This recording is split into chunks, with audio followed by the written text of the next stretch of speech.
anyone who has lost family members or have gone through grief. What is Islam's like view in terms of timeline of grieving and parameters around the length of time of grieving and so forth? Grieving in terms of the feeling. Loss of in terms of actions, I guess, a loss. Well, a person can miss, and grieve for as grieve in the sense that you feel a sense of loss and distance from a person. One thing to remember about loss and or when a person dies, usually we we suffer to the extent that that person that died uh, was a part of our identity. And I say it that way because sometimes the person who dies we might not have ever met, like in person, but we feel very, we feel heavy, a high level of grief as if it was a family member. That happens, right? And so I say it in that way to kind of encompass that as well, because essentially what happens, we'll say, like for example, if it's a parent or if it's a child, or our who we are, a big portion of who we are is connected to our relationship with that person. Our humor, certain inside jokes, certain things that touched us from that person only came, Allah subhanahu wa ta'ala gave us those things through that person.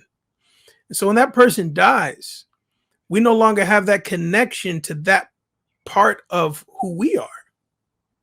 It's not just them, because a lot of people die, right? But why do we grieve some people over others? It's because of who we are in relationship to that person. We no longer have access to that part of us vis-a-vis that person.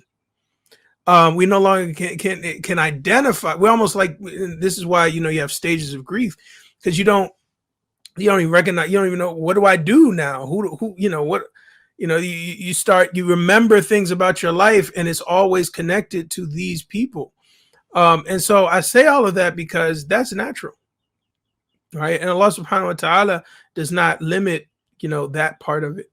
But we use that as motivation and a vehicle to uh for Allah, to make Allah subhanahu wa ta'ala the one that fills that gap for us. Right? We ask Allah to fill that gap for us. Right? And we have to remember that Allah is the one that gave us that person in the first place. We didn't choose that person to be in our lives. We didn't choose our parents. We don't choose our children. We don't choose our siblings. And we might say we choose friends, but remember, Musa and Khidr happened to meet at that place, and then they began their journey. Allah didn't place you in that place to meet that person at that point of your life to become your friend. And he's the same one that can fill in that gap that he built for you in the first place. All right. So grief in that sense is fine, right? Because you're still in tune with who you are with relation that doesn't change.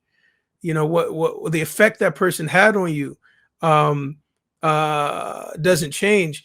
But what does change is the fact that now you have to turn directly to Allah subhanahu wa ta'ala to fulfill that aspect of you, and not through the means of the person. And so grief in that sense is not, it doesn't have a time limit. I mean, there is some technical things with regard to a widow, widower, 3 days or 4 months and 10 days, or these type of things, with regard to the in order to remarry and these type of things. But beyond that, the actual grief part, that's why I said, like, the feeling, the emotional part, is going to be there. You look at the story I told you about, Sayyidina Yaqub alayhi salam. He was grieving for decades.